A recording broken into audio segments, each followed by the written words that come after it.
أعوذ بالله من الشيطان الرجيم بسم الله الرحمن الرحيم والصلاة والسلام على رسول الله. Salam alaikum la famille, c'est votre frère Ibrahim maintenant dans cette nouvelle vidéo Objectif Ramadan.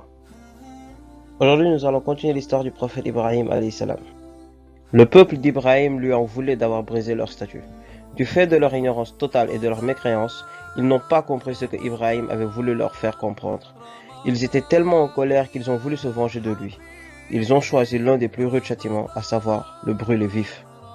Tout au fond de lui, le jeune Ibrahim se soumet à son destin. Il ne perdit pas la foi. Au contraire, cette épreuve l'affirmait davantage dans ses croyances. Malgré son jeune âge, il ne broncha pas devant la perspective de cette mort atroce. Sa soumission et sa résignation furent les manifestations même de sa foi profonde. Mais Dieu n'avait pas destiné Ibrahim à mourir sur un bûcher, car il lui avait réservé une grande mission à accomplir. Il serait le père de quelques-uns des plus grands prophètes envoyés à l'humanité. Alors, Allah le sauva des flammes, ce qui constitua un signe pour lui, de même que pour son peuple. Alors nous dîmes, ô feu, sois pour Ibrahim une fraîcheur apaisante. Ils avaient voulu sa perte, mais nous fûmes d'eux les plus grands perdants. Sourate 21, versets 69 à 70. C'est ainsi qu'Ibrahim fut sauvé des flammes. Les gens de son peuple avaient tenté de se venger de la destruction de leurs idoles, mais, au bout du compte, eux et leurs idoles furent terriblement humiliés. Après que Dieu eut sauvé Ibrahim alayhi salam du feu, on l'amena devant un roi qui, très pompeux, se crut meilleur que Dieu lui-même. Certains ulémas suggèrent que ce roi était Nemrod.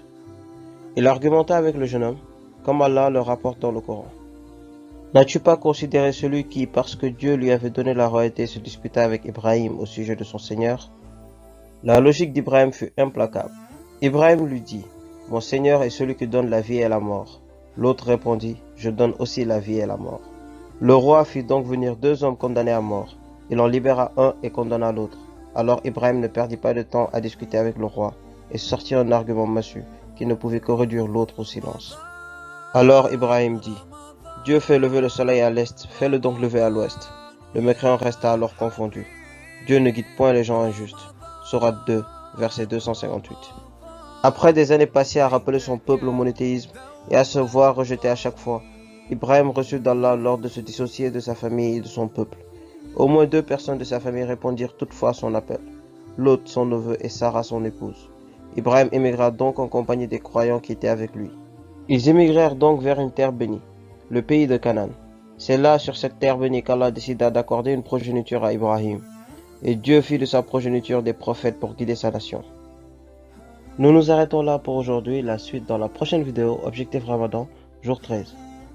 La lecture du jour, du verset 6 de la sourate Hud au verset 52 de la sourate Yusuf. Je vous propose aujourd'hui d'essayer de renouer avec la biographie et la sunna de notre bien-aimé prophète Mohammed sallallahu alayhi wa sallam. Les noms d'Allah à apprendre, Al-Khafour, qui pardonne, le tout pardonnant, celui qui pardonne tout à celui qui se répand et répare, celui dont le pardon a précédé la colère. Ash-Shakur, le très reconnaissant, celui qu'on remercie, qui récompense le peu d'obéissance par une grande récompense. Al-Ali, l'élevé, le sublime, le très haut, qui n'a rien de commun avec ses créatures. Hadith du jour. La foi est que tu crois en Allah, en ses anges, en ses livres, en ses envoyés, que tu crois au paradis, à l'enfer, à la balance, que tu crois à la résurrection après la mort et que tu crois dans le destin bon et mauvais. Seigneur, pardonne-nous nos péchés et nos excès, affermis nos pas et accorde-nous la victoire sur les infidèles. ربنا اغفر لنا ذنوبنا وإسرافنا في أمرنا وثبت أقدامنا وانصرنا على القوم الكافرين.